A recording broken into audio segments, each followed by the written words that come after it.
This is the Average Guy Network, and you have found Home Gadget Geek, show number 370, recorded on September 13th, actually, 2018.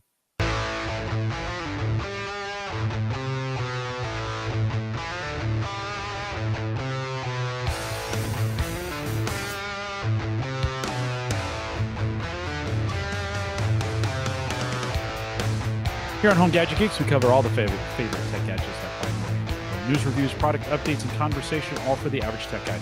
I'm your host, Jim Collison, broadcasting live from the Average Guy TV studios here in beautiful Bellevue, Nebraska. Mike, fall is here. We talked last week, but the Midwest is kind of back to normal. We're not drowning, although our friends on the East Coast, we should remember them. I've got some friends getting smacked by a hurricane.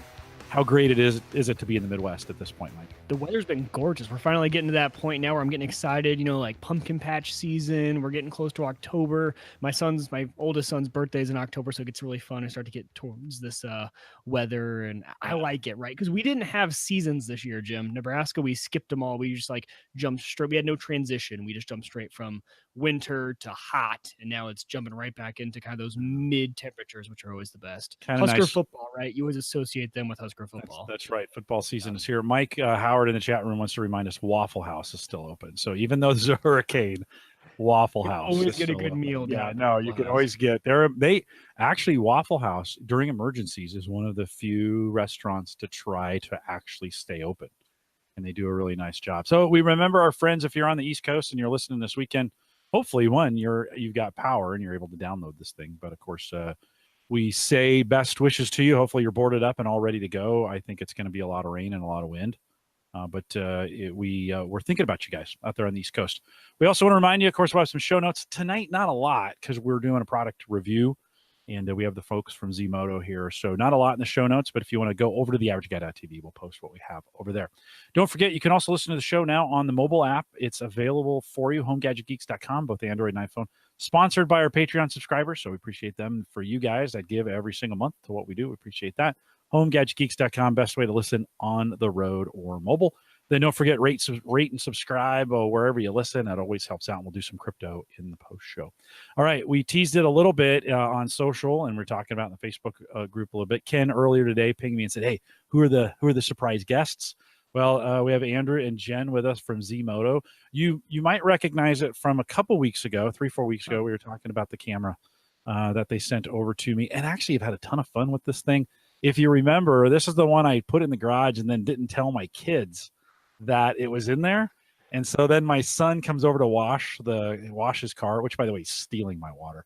He comes over to wash his car, and then he comes in the garage with his shirt off, and we mocked him through the microphone on the camera. So anyways, Jen, Andrew, welcome to Home Gadget Geeks. Good to have you. Thanks so much. We're excited to be here. Yeah, let's do some intros with you guys. Jen, ladies first. So we'll start with you. Just tell us about who you are, what's your role at Zmodo there, and let's get started with that. You bet. So I'm Jen Quinlan, been with the team, goodness, I guess about 4 or 5 months. So I'm a newer member to the group and come from a mobile software and wearable tech background. So really excited to be moving into this space. At Zmodo, by title, I focus on marketing, but specific to Snap Pro, Andrew and I both work together on this team, which we carved out and called Zmodo Labs. So it's a cross-functional team where we have designers, UX people, marketers, product owners, of course, developers and industrial designers, all in one team sitting side by side to make sure we're shipping and developing the right thing. So that's been a super exciting project to join the company and jump in on. So yeah, I'm looking forward to talking more about your feedback on this product.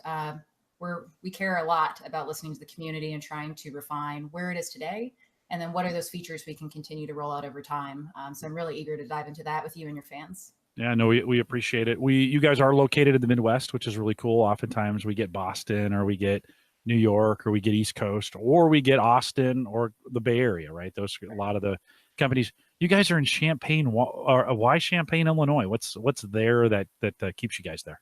Well, why not? Come on. It's the Midwest, for God's sakes, right? All in the Midwest. Yeah. So Zmodo has we've been around for coming up on 10 years in 2019.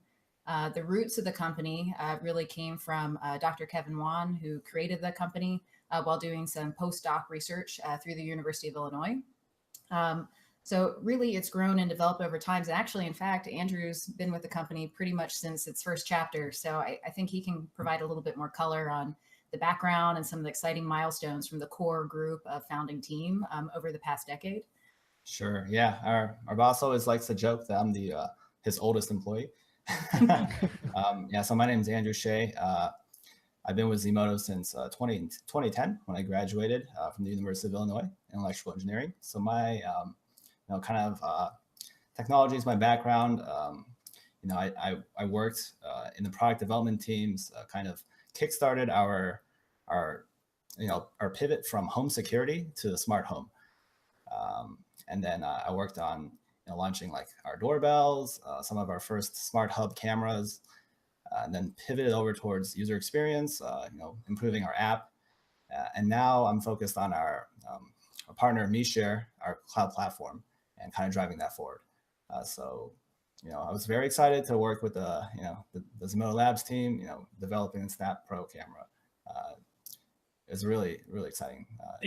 Andrew, let's dive right into that. When we think about Snap Pro, and you guys are putting a lot of emphasis on this, both on your website and a lot of the marketing materials they have. You're not new to cameras. It's not like, this is a brand new thing. You have lots of outdoor Wi-Fi enabled. You've got kind of wall mounted cameras so both doorbells and kind of non-doorbells that you could put outside or put on a door frame to kind of get that 180 look. I was one of the things I was super impressed about was the 180 camera in here and just how well that works. But tell me a little bit why. I mean, it seems like the Snap Pro's got a little more emphasis, or it's you guys are particularly excited about it. What were you trying to do with the Snap Pro, and why is it maybe just even a little bit different and even in form factor from your previous cameras? Oh, looks like they might have locked up for a second. Mike? Amazing. Oh, that was me, I think, locking up. Did you guys? So did you hear the rest of my question, or do I need to repeat it? Yeah, we got it. Okay. Yeah. So go ahead and you can cover that.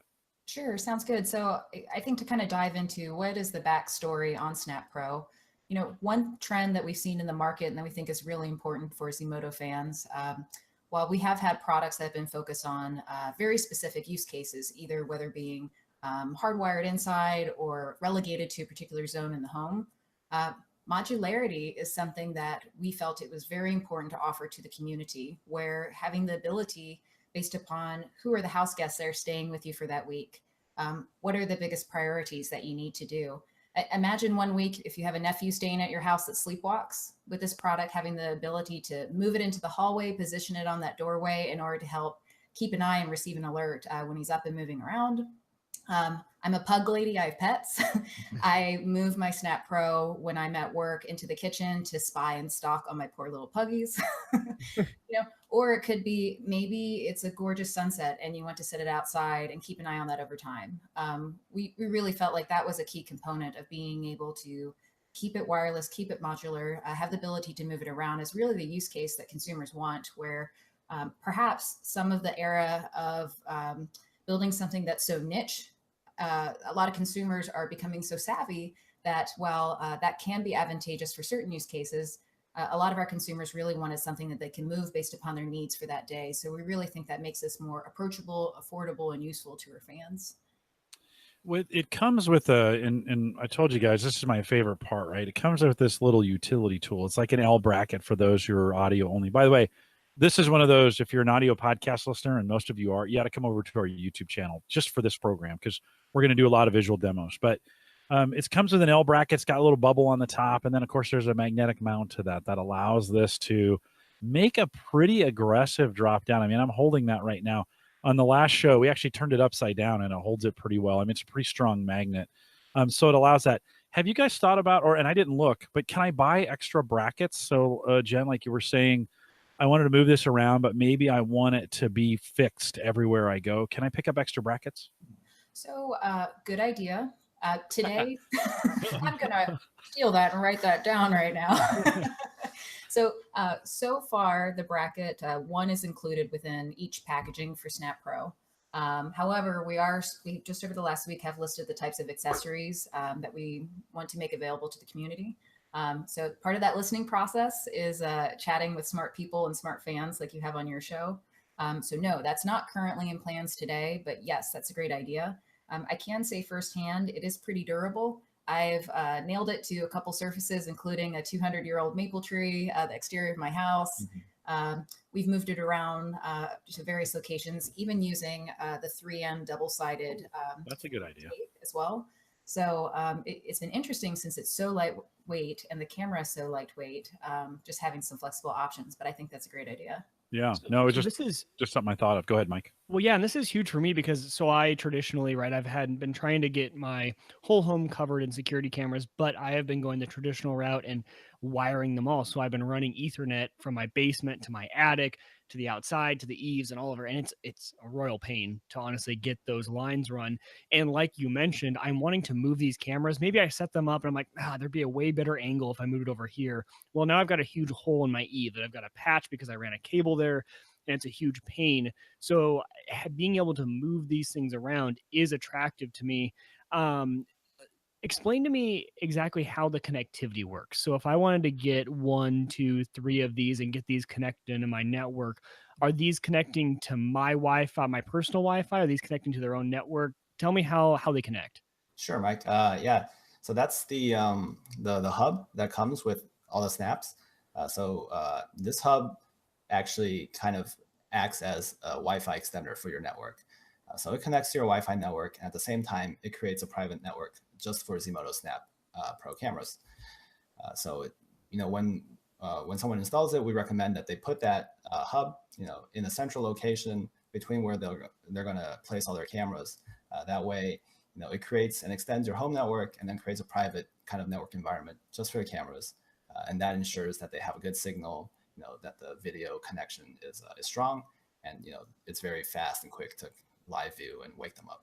So does that hub then, do you hardwire that in, or does that connect wirelessly to an existing wireless network? It connects wirelessly, so it's actually just plugs into any outlet. Okay. And then it has dual Wi-Fi. So on one end it connects to your home Wi-Fi network. On the other end, it broadcasts its own AP. So I don't have to run a whole new Ethernet cord. That's great. Because to be centrally located, I have learned, I live in a pretty small home, but it's still hard to find a centrally located place where I don't have to have, if I have to run a wire to it, it's really hard to do because usually all the places are against a wall, that's in a corner. So if you can just plug it in the middle, that's good. Okay, so it does create its own network. It's got its own private network. So you wouldn't really see those cameras then connecting if you were monitoring maybe your home router. You won't see those cameras. You'll just see the hub, and then the hub will do the rest of the work. Correct. Okay. It is, though. It's not. It once for the Snap Pro, because I sent you guys a note saying, hey, I'd really like to add this to my Wi-Fi, to my existing Wi-Fi. We use Sighthound to get that done. Today, no way for me to. I'm on one network or I'm the other. Is that correct? Yeah. So actually, there's another technology built into the hub. It's this proprietary, low power Wi-Fi wireless network called 915 megahertz. And that's actually what allows the Snap Pro to kind of sip so little battery when it's in sleep. It uses the low power network to kind of connect to the hub. And we use that to wake the device up, send it commands so that the main Wi-Fi chip can go to sleep. And so that's why having that hub is really instrumental to the success of the product. Well, I know it makes it easy to set up because I plugged it in. I basically, like you do with most devices, you use your phone, you attach to it, you do the setup, you get it rolling. And then for the Snap Pro, it's literally just pointing it at the app. It creates a little code, boom, and it's connected, and you're kind of up and running. And then it took a few embarrassing pictures of me because I didn't realize. I mean, it was on, and you're kind of messing with it up close and far away, and pictures of the ground and things like that. But I was literally up and running. The app is very easy to use. I mean, I think, Jen, you were talking about how you're kind of working in that app. It is a very modern app and works very, very well. And we're into D-Link apps, and we're into some of the other apps that maybe haven't been as easy to use, actually, to be honest with you. It was easy enough. In fact, I told you guys, I was spying. Here, we'll show for those folks at home. Oh, now it's trying to, let's see if I can flip this. So it's right now, you can kind of see the live picture on my desk, right? I've moved that down. So I pulled it down, put it on my desk. You can actually kind of hear me talking through it as well. So pretty easy setup, really great picture in a 180, 180. The battery inside. So let's talk a little bit about that. So, oops, hold on. I gotta shut this thing off because I can hear myself talking through, which is actually pretty clear and kind of cool. The battery is another one of those really easy pieces when we think about putting it in. It's a fully self-contained battery that can only really go in one way. It came charged and ready to go. It says in the documentation it lasts a season. So talk a little bit about the battery. What does a season mean? So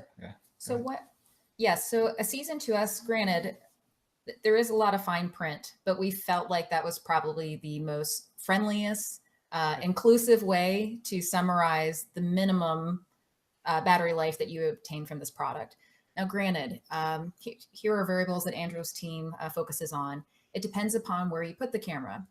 If I put it facing a house wall, and if I had 12 family members that were constantly walking back and forth, the camera would get triggered very often, which could incur more of a drain on the battery itself. So we backed out of that to try to identify what are the most common metrics based upon most common areas that our customers put these cameras in order to deduce that typically 3 to 5 months on average is the length that this battery lasts.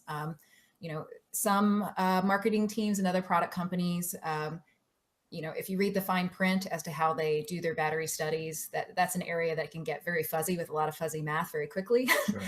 So philosophically, we try to be very approachable and down to earth with our customers and fans. So we have positioned it that way to try to take the low end to say at minimum 3 months. But yes, of course, our testing has projected much longer battery life, but we tend to try to be very conservative, some of our language in that area. And I appreciate that because I know you guys might not say it, but I mean, like Arlo, for example, is one of those out there that has the battery stuff, and they're very hard to understand. You read the market, and you're like, okay, I have no idea what I'm going to get battery-wise out of these cameras. And for someone like me who's considering making the switch from a hardwired PoE, always on, can always record to something with a battery, I need to kind of know what I'm getting myself into. And so I appreciate the kind of let's be honest, let's tell them a minimum, because I like a minimum, right? At least I know for sure, okay, if this is a high traffic area, 3 months, I'm going to have to recharge it. That's fine. At least I can expect that. And I know that going in. So I appreciate that style of marketing. Great. And also another variable too, batteries can be a big source of hidden costs. Yep. So for us, it was very important as well with this product to ensure that it's rechargeable. That can easily be an area that customers perhaps might purchase a camera or an IoT product and only imagine utilizing it for 1 year. Zmodo aspires to build quality products that last longer. And something like this particular component is something that, it was critical to us to just make sure there was something that, users would not be paying a lot out of pocket on an ongoing basis to keep buying batteries. So that was another key design element of this project as well. So then I noticed how easily Jim removed that battery. Is that one of the extra components that you could buy extra of, charge them up and just swap them out when you needed to? Or do you pull it down, charge it, and then how long would it take to charge for a full charge? Sure. So we are offering the battery as a standalone accessory. So if you had an extra one and it was already fully charged, you wouldn't have any downtime. You would just swap the battery and take the dead one and charge it. From a dead to a full battery, it's a few hours, so about 3 to 4 hours to fully charge. We didn't build in any fast charging technology, kind of just to extend the life of the battery. Another nice thing about our battery is that it's a standard battery that we're using across our entire line of smart home products. So there will be some upcoming new products that use the same battery. So if you stick with the Zmodo ecosystem, we'll treat you guys right. So for all products going forward, what you're saying, or most, or you're not promising anything, but you're gonna use that battery. Here's the charger. What that looks like, very very simple. Of course, USB micro on the charge piece. One of the things no proprietary cord. I love that. A standard cord that I probably already have. That's nope. Good. It'll change. Mike, it'll change your Android phone, or it'll charge your Android phone just fine. Okay, which you don't have. For my battery pack. Yeah, all my mobile battery packs. Andrew, I want to ask you. One of the things I'm worried about. So I put this outside, and I use this bracket, and I'm in as easy as this thing goes on. This thing comes off. What kind of advice have you been giving customers as far as, like, if I'm going to set this out by my door and it's white and it's fairly visible, and while I'm gone, the kids come by and swipe it. What kind of advice are you giving to customers about securing this when this is outside? Sure. Yeah, that's definitely, one of the trade-offs you have to make, when you have a device that's so easy to mount and to take off when you want to switch the battery. Uh, Probably the best advice we can give is that you do need to mount it in a high place that's out of the reach of, just a regular passerby. It really works that we have, that kind of half dome, so you can tilt it down pretty aggressively, even when it's at a really high location, and to have that really wide viewing angle. So even if it's a little bit further back, you can still see everything. Yeah. Those were all like considerations. Sure. And Jen, here's another idea, just maybe a little security mount in the back that you could, runs just even a little, just A zip again, tie or something. yeah, even something plastic that just holds that from behind. Sure. And so that again, could you rip it off the wall? Yeah, but I could go to Mike's house and rip things off the walls that have PoE in them as well, right? But making it at least a little more difficult to think about a kid coming by or someone coming by or swiping it or something along those lines. So I appreciate that. I would in my thought is these make great backyard cams as well if you're worried about that. And maybe we've got one of your, if you go out to zmodo.com, I think that's I've got the right store there. You will see actually a complete list. And you guys have this was surprising to me when we first started talking and I saw this cam, I thought, oh, this is like their first startup, but you guys have pivot devices, you have tilt cameras that I think are designed to come in the house and set on a table, right? And then kind of as people come in, it moves around. You've got mini cameras, you've got door cams, you've got outdoor cams that are made to go flat up against the wall. So maybe for those situations where I'm putting the camera in view, I want to secure that with one of your other cameras. And maybe this is more designed to go, Jen, like you were saying, move it around in the house, or if we're doing something, or if I want to secure an area for a certain period of time, maybe at my shed, doing some things out there, I just want to kind of secure it. It allows me to move it. Is that a good, safe assumption? Well, I think the use cases that we're hearing from our fans, it definitely varies. Hey, a silly one even we've been contemplating is trying to think of how we can hack Snap Pro coming up to Halloween and hide it within spooky decor on the front porch to scare children as they come up, and you can tap in and use the mic. Or maybe I'm showing my cards as a little bit too much of a Halloween fan. Yeah, oh, it's a good one. I bet you get some good pictures. Yes. But yes, granted, we have some fans that are focused on wanting to solve a specific problem on a specific wall in their house. And quite frankly, maybe some of those more narrow field of view cameras that only go up to 120 degrees or 130 degrees aren't cutting it because they have blind spots in the corners. So for those fans, prime and center front porch installed up high is exactly the problem they're trying to solve. Versus for a lot of the other users that we've spoken to, as described, that portability is really what they're looking for, to hide it in the garage to scare their son one day. Yeah. Or maybe holiday time, move it in, put it almost like the new Elf on the Shelf in the living room to see which of the kiddos are trying to break into the Christmas presents a little bit too early. So that those are kind of some of the more playful things that we're hearing from people imagining, what can they do once they can move around their smart home security camera more easily. Peter in the chat room is asking, so let's talk a little bit about the app, because it's a pretty well-designed app, and why the Me Share. So I would have expected it to say Zmodo, right? Or something along those lines. Talk a little bit about where you're going with your app. And then Peter's got a question about the storage of these recordings, and maybe you can talk a little bit to that. Okay.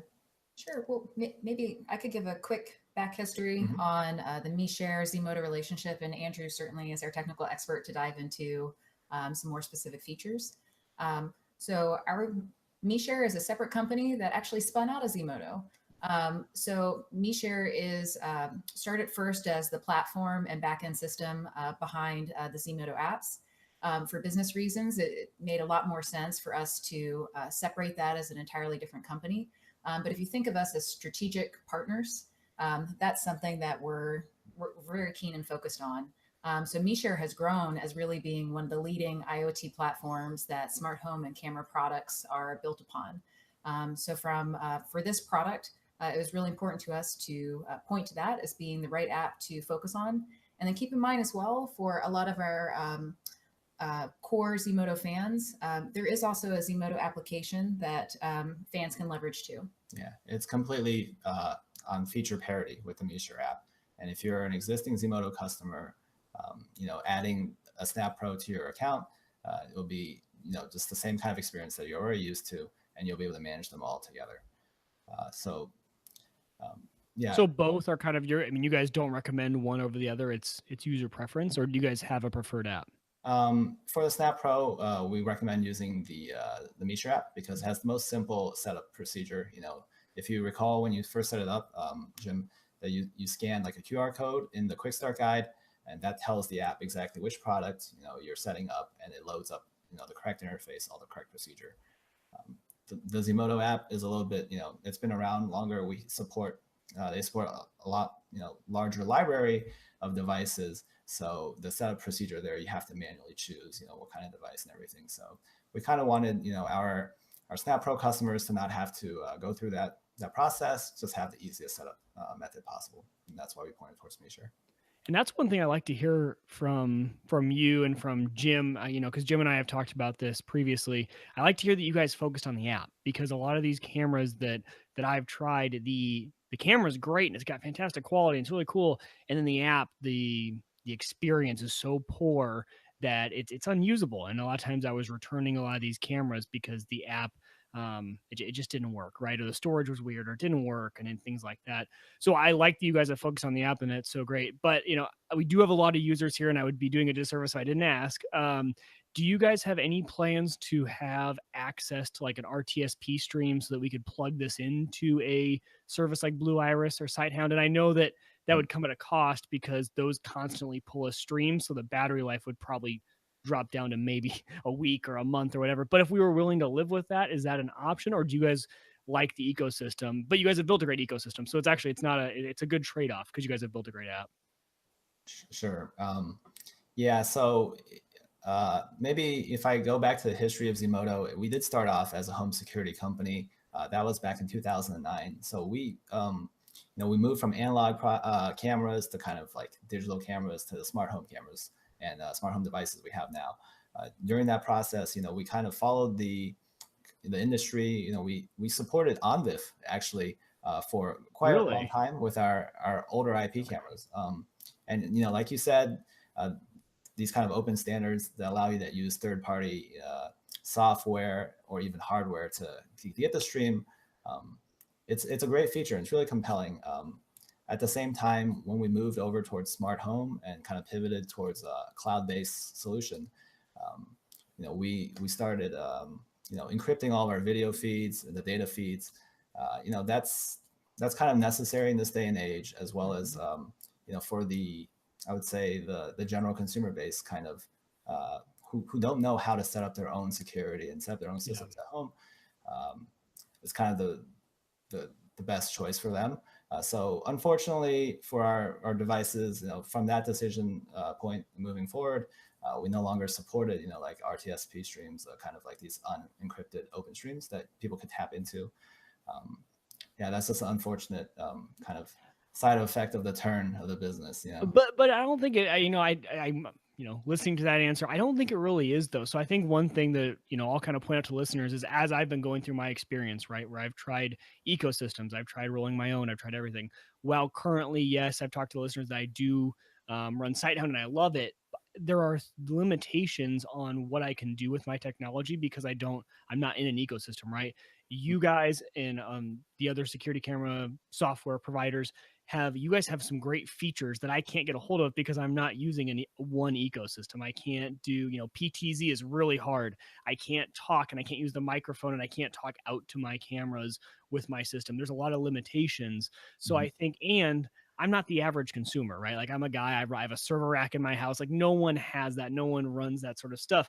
If I'm setting this up for anyone else, my friends, my families, my cousins, my aunts, uncles, I'm going to choose a product like you guys that has the ecosystem that's all built in, that's easy to go with. So actually, I kind of respect your guys' decision to say, you know what, we go away from the ONVIF because we can do our own, we can do better technology. And I didn't even know about the proprietary Wi-Fi that allows you guys to do low power. Those are the kind of things I think are really cool that you don't really get and you sacrifice when you run your own system. Are there any other features like that you guys are able to do because you are in your own ecosystem that, some of us, maybe if you're trying to convince a guy like me, right? Like, hey, maybe you could come over to an ecosystem. What kind of features are you guys offering that I couldn't get out of my system? Sure. I mean, I think one of like the most like fundamental but like greatest things of having a cloud powered devices like this. I mean, I think you might remember for tech guys in the past, you know, when you're hosting things at home, you have to deal with like port forwarding, you know, like your static IP address or dynamic DNS. Yeah. Nowadays, everybody's trying to access their cameras from their phones, their smartphones, right? And when you're kind of trying to get these cameras, if you don't have all that set up properly, it's kind of hard to make a connection into your home. So now with the cloud, you know, that kind of assists, you know, in the peer-to-peer transfer of like setting up all these connections. So no matter where you are, what kind of network you're on, you know, you can always get home and see your camera. So that's kind of like, I would say one of the biggest selling points of having the cloud-powered system is it makes remote viewing of your devices really, Andrew, really easy. it was drop dead simple. So I was down with my daughter at Northwest Missouri State, so a couple hundred miles away. I could have been anywhere, and we had just put the camera, and I'd moved it in. Actually, the testimony to the 180 camera on this, I'd actually put it on a shelf inside a cabinet in the garage, so it was just right on the edge of the shelf, and it had complete access to the garage. Like I could see everything in the garage, which was super cool. So I was telling my wife, you know, hey, we got this camera installed, blah, blah, blah. And I get an alert. And I'm like, because it hit, you know, I'm like, wait a minute, there's no one. I've been getting alerts on it because I've been going in and out, that kind of thing. And I'm like, there's nobody, like, we're all here. So then I opened the phone, brought the video up, started looking at the pictures. And that's when we saw Phil, my son, here washing his car out in the driveway. And then we started talking to him.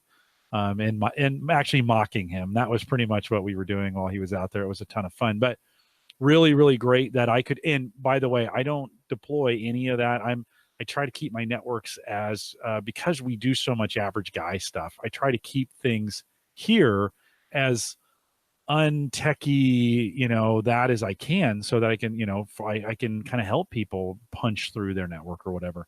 And I got in. I didn't even think about it. Here I was watching video from my phone in there, taking snapshots. We were taking video. We were posting it to the family chat, those kinds of things, just having fun with it. Super simple and super easy to do. So nice job on that. You said cloud powered, and Peter had asked, where is the data stored? So can you talk a little bit about what's stored locally and then what's on my phone and maybe, and I haven't seen a cloud plan where I could keep things in the cloud if I want. So can you talk a little bit about that? Yeah, sure. So we do have a data center in Champaign, Illinois. It has, yeah, it's very scalable, very large, up to I think probably 100 petabytes, you know, future capacity. So with our Snap Pros, we're actually offering 1 week of storage for all your clips in the cloud, and that's complimentary for the lifetime of the device. So you know, anything that happened within the past 1 week, it'll show up in the app in the you know, the events tab, and then as long as you know you go over those and find what you need, like within that 1 week of buffer, you can just save them onto your phone, and then, you know, they're yours forever. Pretty one of those, you know, I'll put this up here, one of those compromising pictures again. This is where I picked up the camera, right, and I'm walking downstairs, and then I'm coming to the you know, this is on my phone, streamed right to it. I activate it when I grabbed it. It had been watching the backyard. I'd moved it from the garage. I wanted to see what it would do in the backyard. Andrew, I've been putting it behind glass inside the house because I haven't wanted to put it outside just yet. I think that's going to be the next step after the show here is I'm going to go nail it to the wall somewhere and put it outside. But I've been putting it behind glass, and I've noticed glass has affected my night vision with all my cameras. Yeah. Is that the case with this one as well, where because it's got to shine some light to get night, the glass doesn't work as well? Yeah, that's kind of the fortunate side effect of using IR LEDs to light up the scene, to illuminate the scene. That's kind of how all cameras work in night vision. So when you have the camera like right up against the glass, and then the IR LEDs turn on, they just kind of reflect right off the glass back into the camera and kind of blinds it. Yeah, so I mean, no worries. By the way, that's not a negative. That's a limitation for everything. Every single camera I've owned is something I run into as well. Yeah, especially those dome cameras. They're awful. Well, but I'm thinking, I mean, whether this is weather resistant, or would you go as far as saying weatherproof? I mean, you've got a rating on this, right? A weather rating that says it can survive. Would it survive the newest hurricane coming in on the East Coast? Is it that good? Yeah, so it is IP54 rated, and we do go as far as saying it's weatherproof. It's not like like IP68, so don't submerge it in the water. Underwater. Don't take a power washer to it. No. Okay, remove it before I wash the outside of the house. But for most people, rain, the elements, snow, some water spraying on it. If I'm spraying off the gutters and I happen to splash a little bit on it, it's going to be fine, right? And you guys are in Illinois. I mean, you get that same weird Midwest weather we get here in Nebraska. Everything in Illinois, would it survive being outside for most of that? Yeah, you could have 3 seasons in 1 week. Yeah, exactly. If you don't like the weather, wait 5 minutes, right? Yeah, and it'll be fine. Let's talk pricing on this, because and if I'm not mistaken, this is you guys did this off a Kickstarter. Is that right? You started the process with Kickstarter? Absolutely, yeah. And which was brand new for Zmodo. So this was the first time that Zmodo's debuted a product on that particular platform. And in turn, we really just wanted to reach a different audience. We really wanted to make sure that a lot of the early adopters, a lot of the hardcore tech geeks in the IoT space, make sure that they know us and that we had a really compelling offer. So we did launch on Kickstarter. We just recently wrapped up, had, I think, nearly over 1,000, I think it was 1,099 backers. So we're very thankful for everyone that participated in that campaign. And had some pretty hefty discounts available to those fans that participated. So the product was listed at 60% off for the most part throughout that campaign. At present, we have the product on pre-order at zmodo.com. Currently, it is at full price, which is where it'll be until we fully launch and get the product in market. But I would say for features, this is from our perspective, a very reasonable, on par price points for the full product. And that price point's $170, right? What's on the website right now? The 1-pack currently is at $169. The 2-pack is $279, and the 4-pack is $499. And as Andrew referenced, no hidden costs in regards to the actual cloud plan with that the free 7-day cloud plan is included. But if fans do want to, have additional length of time to have all their clips saved, we do, of course, have more robust cloud plans available. But this is fully featured, all included. And what can you give me an example on that? If I want to keep it longer, say I want to keep it a month, or how are those keep it longer plans structured at this point? So currently we have like continuous cloud recording for our other cameras that are always powered up. So we're still kind of finalizing structure and how we want to provide those kind of premium cloud subscriptions for Snap Pro customers. So you have till November, right, to figure that out, and then and then that'll be up and running. Yeah. So it's it's a different type of storage. It's actually easier to store these clips because they're only triggered by motion, rather than like our other cameras are always plugged in, so they're continuously recording. So we just want to we want to take our time to develop a good plan, make sure that our customers are getting good value for their money. I also see on the site there's a Site 180 outdoor camera at $99 that's on the site. I'm assuming so everything else kind of on this is continuous. Is that true as well? And then should I with the success that you're having with this, should I kind of wait and see if we come up with more products that have the same battery, that do the same things, what should I do at this point if I'm a consumer? Should I buy you guys out, or should I wait? Well, how are they going to answer that, Jim? I know. Well, you got to ask one hard question. Yeah, it's true. Yeah, I think that's the easiest question we've asked in the entire night. I think Jen touched upon this earlier really well. The whole thing about Zmodo is that we have this wide variety of cameras. We have this one app where everything lives. So it becomes up to the customer. It's a very modular system. Whichever needs you have, if you need a camera outdoors with 180 degrees of field of view, continuous recording, then Site 180 is a great choice. If you have a need for portable monitoring, like a battery powered convenient camera, Snap Pro is there for you. If you need monitoring at your doorbell, we've got a whole line of great smart doorbells. So yeah, I think if you're a customer, just jot down what kind of coverage you need.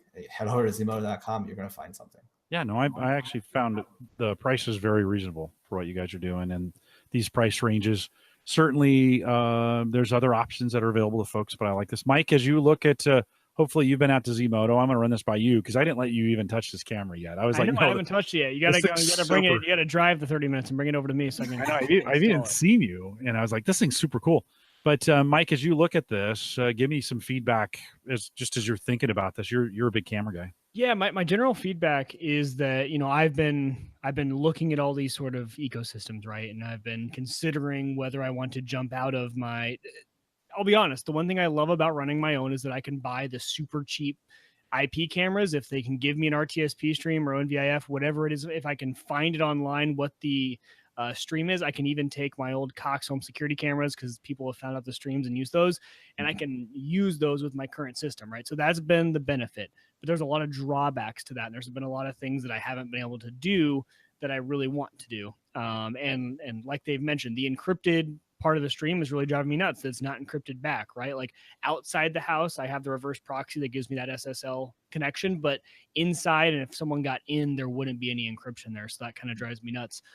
So when I'm looking at this, I'm kind of excited because I think I have found the first ecosystem. And Jim, what's going to really drive this for me is when I get to use it, I'm going to play with the app because the user experience for me is the biggest thing. I need to be able to, when I get in there, view it live, see the clips. Is it snappy? Is it, does it work well for me? Because I'm the type of person that I am constantly in my app viewing my cameras. I just like to do it. I don't know why. Like middle of the day, I just want to check and see what my dog's doing. I think I'm a lot like you in that sense, right? I have all the cameras on the inside. I want to see what PD, my dog, is up to. So I'm really excited about this because I think what the feedback has been from Jim and from everyone else is that the app is up to par. These cameras are fantastic. Like I was really hoping, to be honest, at first I was hoping it would be compatible with my system because the form factor, the fact that you can tilt that, the magnetic, I was like, oh, this is perfect. This is exactly what I want. So I'm excited to give it a shot. I think I will give it a shot.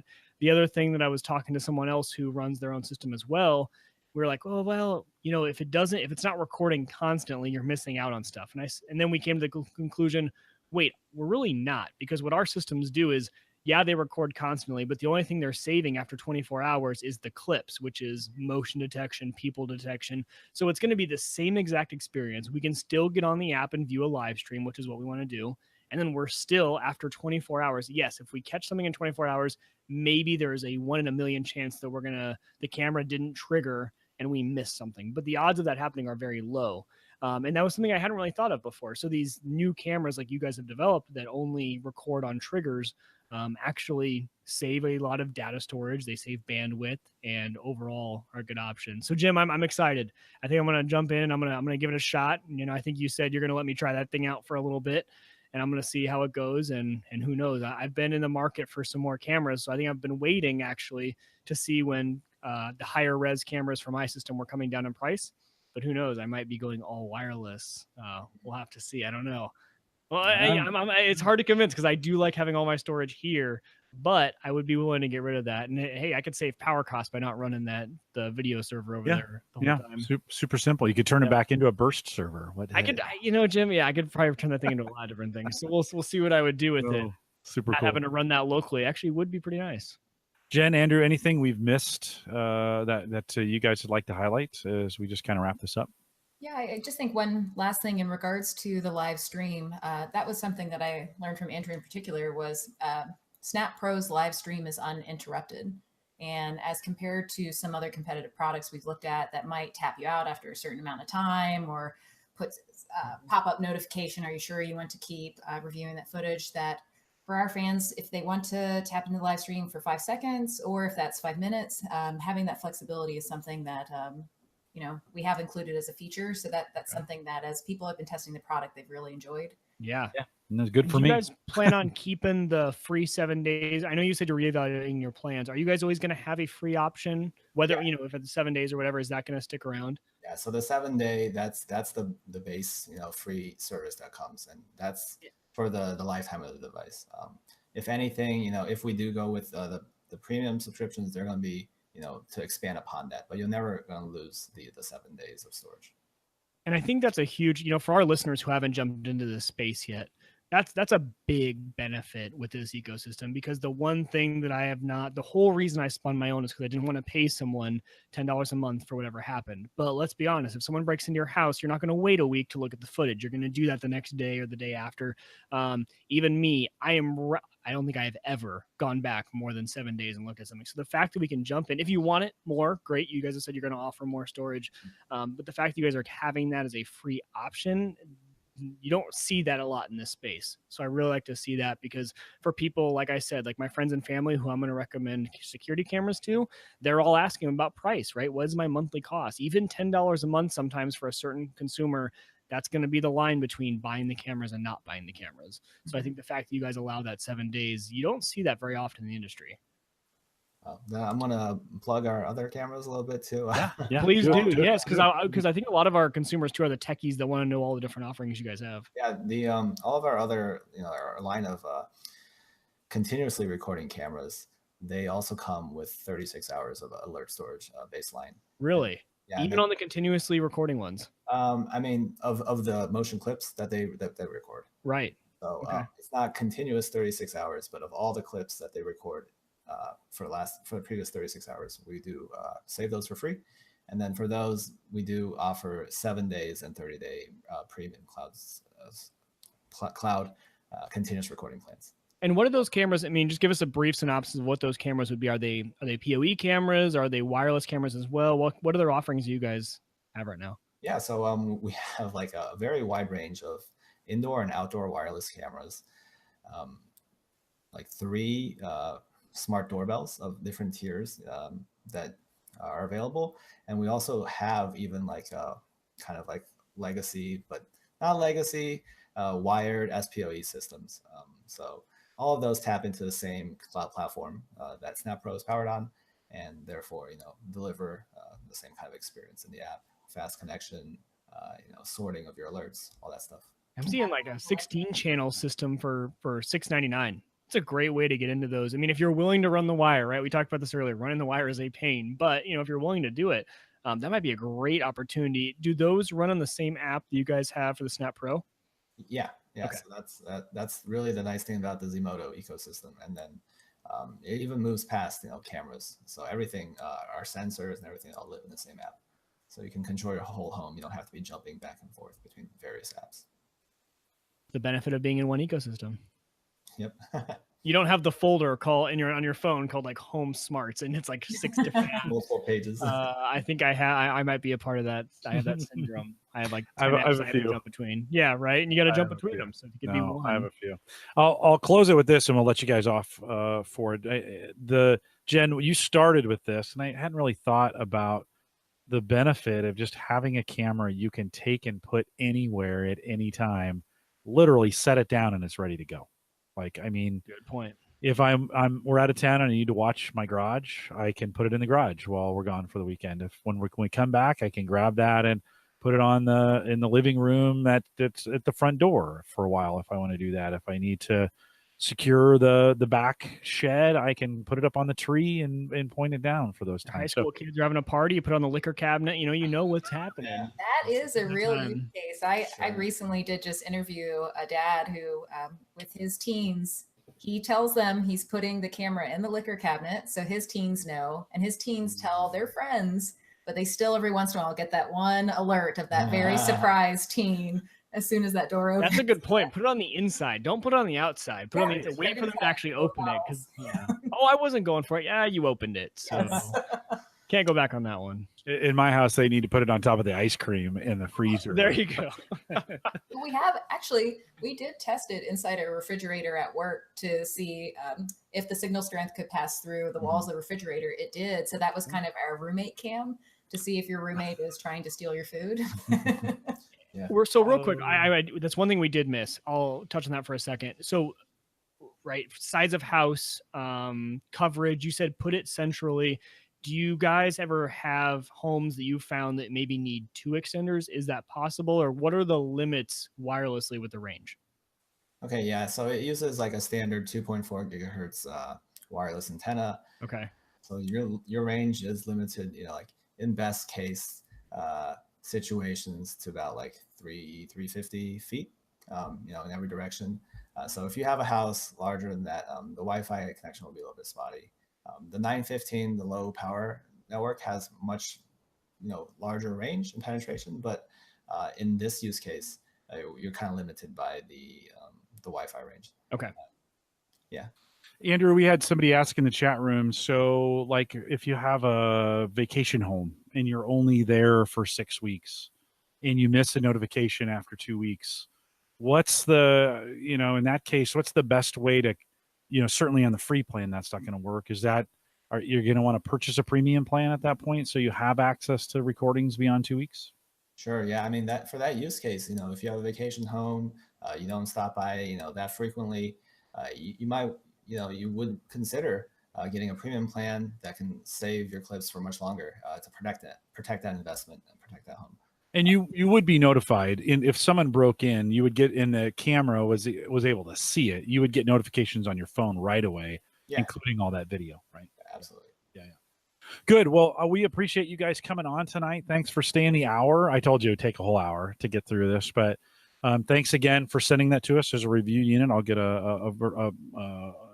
I'll give it up for a little bit of time and give it to Mike so he can try it out as well. We appreciate you guys coming on, giving an hour. You're in the Central Time Zone. Our California friends, this is never a hard time because it's right after work, but you guys gave up from 8 to 9. Not many companies do that. I'm just going to be honest with you. So thanks for Jen and Andrew. Thanks for coming on. Appreciate having you.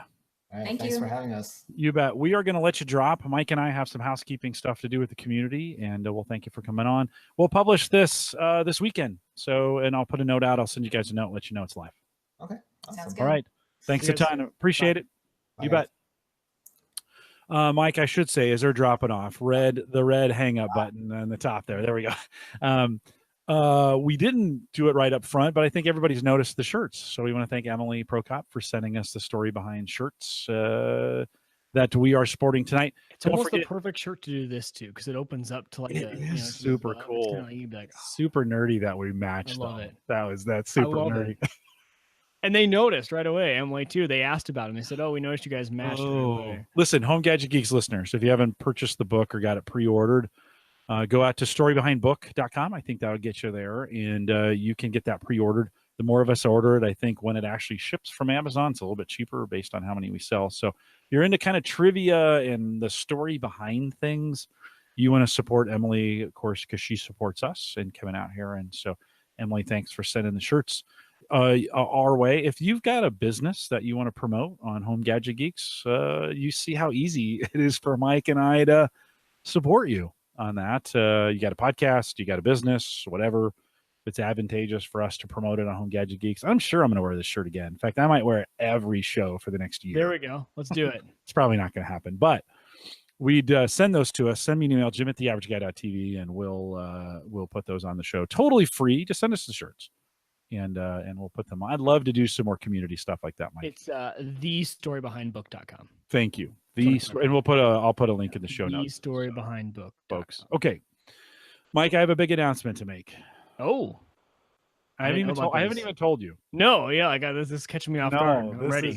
Big announcement. You're gonna if you're driving, you might want to pull over. Not really. So we're canceling the show.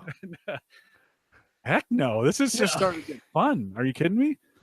We 370 this is episodes. Like all the live like the daily vloggers have been doing lately. Though they're like, big huge update. We're not daily vlogging anymore. It's been driving YouTube crazy. Oh well, no change in the show. In fact, we're going to continue to do the format. We've got Erin's on. Speaking of that, Erin Lawrence is coming back next week. She is dynamite. So you do not want to miss that. And I am missing it. I'm really sad. So I'll be out next week, but I really wish I wasn't. I might be out next week. I might be here. Yeah, it's if we can get a babysitter. It's going to be worth it. You're going to want to be here. Rich Hayes coming she's back. She's fantastic. She is great. No, she's fan. And the fact that she keeps coming back is even better. I mean, she's a big deal up in Canada. She's a big freaking deal. So anyways, Erin's coming back. Rich Hayes coming back. Dwayne is coming back.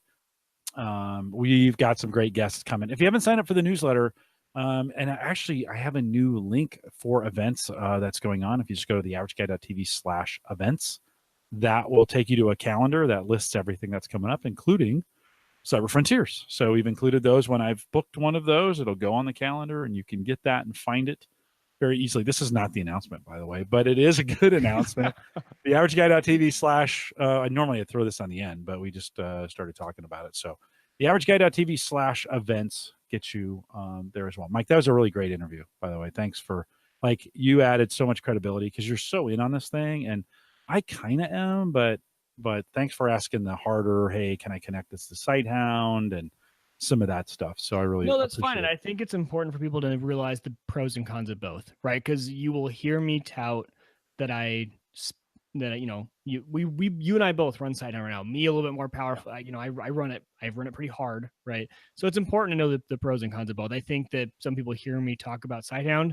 A lot of people hear me tell them what I do, and they're like, oh, can I do that too? I'm like, well, that's not the best for everyone. Yeah. So I wanted to make that clear that I was asking the questions, but their product is probably better for the average guy than what I do. Yeah. So no, good stuff. Yeah. Okay, big announcement. So we're gonna start. I've been watching a lot of YouTube lately, and I've been watching guys build ships. I've been watching guys build houses. I've been watching all these project YouTube things, and I was like, I'd like to do a project. So I was thinking, what would I really like to do? And I thought, you know what? I'd like to build my own crowdsourced robot lawnmower. I think we can do it. Whoa. So I am so on board, and I don't even know the details yet, Jim. This could be super cool. I have an old battery powered mower. Okay. That I just needs new batteries. And what I want to do is spend some time, and I want to get you involved in this as we possibly can, where we sit down and we talk about what we're trying to do. And then we put out a video talking about, like, okay, here's the next step. Like, locomotion needs to be the very first thing we talk about. How are we going to move this thing around, and how is it going to actually move, and what kind of parts are we going to need, and what do people recommend? And then we're going to take listener feedback in over the course of weeks, or maybe even a month, and talk about it. Now, not here. I'm actually going to start a separate YouTube channel for this. So, oh, really? Yeah, it'll have. We got to come up with a name. Okay. Like some mowing something. It'll be something, right? Maybe we'll even crowdsource the name for it. And so this channel, it'll have its own. We'll talk about it here on the podcast. But the idea is just to create a bunch of video that we can build this thing with. And I want to get advice, and I want to build it. I'm even going to buy a 3D printer so people can send me parts to print for it. Okay. Like, hey, I think about this, and you could print the parts. Like, how cool would that be to be able to print parts, put things together? Yeah. We're going to retrofit, custom fit. We're going to tear some stuff up. We're going to try and make this thing. Now, it's not going to just be, it's going to be a robot lawnmower in the sense that it might be run by Raspberry Pi. We'll kind of figure out what the right brains for it is. It might just have 2 webcams on it so that it has eyesight and it can do some things. It might also not just mow the lawn, but actually spread fertilizer and weed killer and stuff. Like, it might have You joked about this on Twitter. I thought you were joking, but no, I'm serious. Like, I like it. It might even have a little scoop on it where it could find the dog poop and then scoop it up for you and deposit it someplace. I mean, there's so many. Apple, when they started in their garage, right? Like, you might be starting something here. Well, I just think I don't want to hype it up too much, but this is cool. I don't want a robot lawnmower. I want a robot lawn service. Like, I want something that I can. Totally makes sense. Yeah. Okay. But there's a twist to it. Okay. All right. We have to do it with our eyes closed. No, I'm just kidding. No. So there's be a Discord group for this, by the way. Maybe this is the reason to start the Discord group. Probably, because we need a place where we can all just throw our ideas when we think of a midday while we're all at work. Yeah. And pictures and build outs. Totally. And hey, you should do that. Because a lot of the stuff I'm not going to know how to do. We're going to have to completely rip the wheels off this thing and give it a new wheelbase. So one of the cool things I was thinking about, okay, I want it to mow. I want it to actually have a little sprayer on it too, where it can identify weeds and it'll shoot a little weed killer at it. I want that. I want it to be able, like I said, I want it to be a spreader as well and maybe a scoop. Okay. But I've been watching all these lawn mowing videos because I'm just obsessed with watching people mow their lawns. And I thought, what would happen if we could send up a drone that would record this thing mowing as it's mowing? So not just like I watch these lawn mowing guys and they set cameras up on these tripods and they got to move them around all the time. And it's just stupid. It looks terrible. But the most satisfying thing about mowing your lawn is the actual mowing of the lawn. Like you want to see that happen. So what if we could pair it with some drone technology where I send the robot mower off to start mowing and then the drone goes up and from above, and maybe there's some ways to have it kind of move around and just keep filming this thing mowing as it's cutting the lawn, right? I mean, how cool would that be? That would be really cool. Yeah. I mean, you're going to be able to do it in 25 increments, right? Then it's got to come down. You got to figure out a way to replace the battery. Those drones, no, right on. the ones you're going to want to use. I mean, 25 is like 25 minutes max. Yeah. No, but that's still a good amount of recording that you could do. Well, you could. So think about this. You could send the drone up, and then when the battery is low, it comes back. It does, and that part's done, right? That's already built into the software. When it's done, it just comes back and lands where it needs to be. And you're not mowing the lawn, so you change the battery and then send it back up. I'm drinking a beer, smoking a cigar on the back porch. I can at least change a battery, right? I want to watch this thing, and so we're going to think about like how do we train this thing? I want this thing like I want to be able. I'm going to leave the handles on it because I want to be able to walk it around the yard and like I want to put it in training mode where it goes, okay, record, and I'm going to mow. And that's going to create an outline for me of where my yard is. I don't want to lay wires. Like I don't want that. I want to teach the mower to mow once. So Jim, I want it to mow. What you're doing is you're putting a call out to what developers do we know? Totally. We need that because this is nothing we're going to find out there already created. No. So we need some smarts from our community, and it's probably some community members that honestly we haven't heard from ever, right? That have this expertise. This would be really cool, Jim. I think this is a great idea. We're gonna have to recommend some cameras and some lights and some code. We're gonna need some folks to help us get the Raspberry Pi up and running, or whatever we decide to do. I think a Pi will be perfect. Yeah. No, and it's gonna be a monster. Like I'm not looking for a Husqvarna wimpy little mower here. I'm talking about a utility thing that we learn a ton about a lawn service tool. Like what could I do if I've got this buddy who puts sand on his lawn to fill in, to kind of flatten it out over time. So he puts the sand down and flattens out. How great it would be just to run something out there that just deploys sand out evenly, and that'll fill in, right? It'll allow it to start to fill in the holes, or after aeration, it's great to put sand down. So is this one device, Jim, or is this multiple devices? I think I'm going to try and do it in one. Okay. Sand's hard. Sand's heavy. It is heavy. Yeah. And battery. Weed killer, that's different. That's a pretty easy. Strap a canister up top and put a sprayer on. Yeah. It's going to be a little bit like the Mars rover. I'm not lying. It's going to be, it's going to have these weird things that, because they didn't care about what it looked like. No. It's got to function. Yeah. I think this is fantastic. No. So it might take us a year or two, or I don't care. It's just a project. I thought it would be something fun as a community we could kind of start working on and kind of Frankenstein this thing into. And from time to time, we'll have you over. We'll put some parts together. We'll modify it. We'll video it. We'll talk about it. We'll take community input. Hey, how is this going to work? Live streams, right? As we're playing with it and right on. Make some videos, post them, put a little thing people can subscribe to. Maybe start a Patreon account or something just for this mower, because it's going to be expensive type thing. Or you can just go through our current Patreon, jim@theaverageguy.tv/Patreon. That'll be coming up if you want to help us and have fun with that. I really am kind of thinking too, some of these parts where we may have to manufacture them, we'll just take plans from people and 3D print them. Yeah. I mean, why not? Like, why not? No, I love it. I was just sitting yesterday. I was joking with somebody. You saw that on Twitter about the lawnmower. That's what I saw. Yeah. And then I was like, hey, wait a minute. I mean, how cool would it be in the future? I think this is the future, right? We're going to have Uber, Lyft, or somebody come out with our cars. But imagine being a lawn service guy where you've got 6 of these things and you pull into a neighborhood and you just let down the gate and these things roll off and they automatically go to the places they're supposed to go, and they just start mowing. And you grab the trimmer, and trimmer seems hard. Maybe you can automate that in some way, but you grab the trimmer, and while you're trimming, you've got robots out mowing people's lawns that And I'm not talking Husqvarna, little wimpy razor blades on the bottom that are, I'm not talking about that. I'm talking about mowing a serious lawn. So I'm pretty excited about it. All right. I think this could be kind of I'm cool. So excited. if you're listening to this now and you want to start sending some suggestions in, we will read them and start talking about them a little bit. Again, it's not going to dominate this program.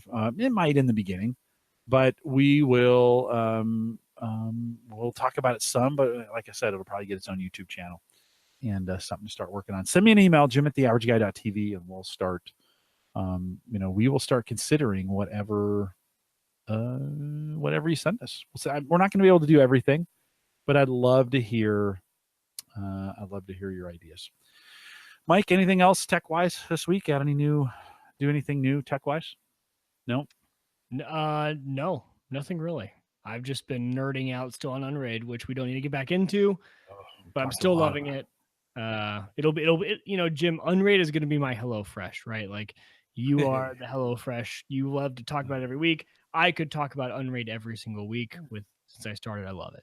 No, very good. Maybe I'll go without HelloFresh. Although I had a sweet HelloFresh meal tonight.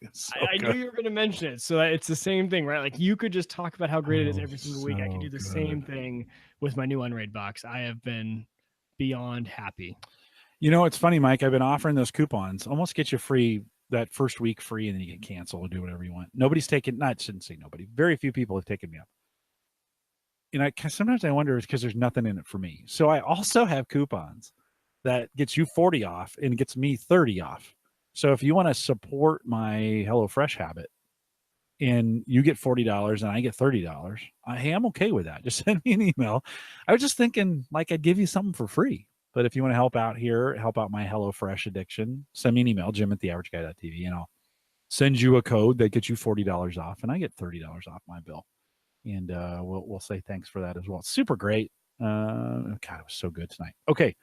I think that's it, Mike. I think we're done. We'll talk a little crypto here in the post show. We'll just remind everyone, if you haven't been listening to the post show in crypto, I got a few things to say tonight. So if you're interested in that, head over to theaverageguy.tv/Patreon, and we post those out there. You can download them. You can listen to them, or you can watch the video. It's all available out there at Patreon. If you want to become a Patreon subscriber while you're out there, and we appreciate your sponsorship of that. Many of you do, and we appreciate that you do that. You can do it as well, but no pressure. You do what you want. I had somebody this week. I had Richard this week donate through PayPal, and so that's an option as well. If that's the way you want to do it, it's always helpful. You can do it that way. If you want to do it through PayPal, just send me an email, jim@theaverageguy.tv, and I'll tell you how to do that. We appreciate everything you do here. Now I'm going to have an expensive habit. That's also we're going to put some money into this thing, which could be kind of fun, and may even make an appearance mowing the lawn at the Wieger household. Right? I'm just saying. Oh, there we go. Yeah, I mean, how cool? Because the thing would be, can you train it? We'll train it on my yard, and then could you train it on your yard and switch between yards? Yeah, where it would remember. It would be like, hey, where am I? And I would say, because I think we're going to use Lady A as the way to speak to it. I want to find a way to integrate Amazon voice commands into this thing. Okay. And so it'd be great as to say, hey, Lady A, mow Mike Wieger's yard. And it would mow my yard and go the yard and just take off. Yeah. This could be great. It's going to be great. It's going to be effed up so many different times. We're going to lose so many fingers, but it is going to be so worth it. It's going to be so great. So great. Be like Jimmy Fallon. It's going to be so great. So great. It's going to be so great. We so there's a couple of reminders. I told you if you want to support the show. I told you if you have any ideas you want to send to me. Oh, don't forget the AverageGuy.tv platform, both web and media hosting, powered by Maple Grove Partners. Speaking of Christian, he just did a Cyber Frontiers that's sitting on my desktop right now waiting to be published. So this weekend, I'm hoping we'll get a Cyber Frontiers and a Home Gadget Geeks out to you. So if you're listening to this now, you probably haven't downloaded Cyber Frontiers yet, and do that. It's available over there as well. But secure, reliable, high-speed hosting from people that you know and you trust. Both that's media and web hosting, by the way. Little as $10 for most plans, maplegrovepartners.com. Don't forget the app, sponsored by Patreon subscribers, homegadgetgeeks.com. Let me ask this to you listening right now. Do you ever search for the show notes by the website / the show number? Mike, as an example, forever, Home Gadget Geeks, this is 371. No, sorry, it's 370. You can find it, theaverageguy.tv / HGG370. I could make it so you could find it at homegadgetgeeks.com / 370, which is a little bit shorter, a little bit easier.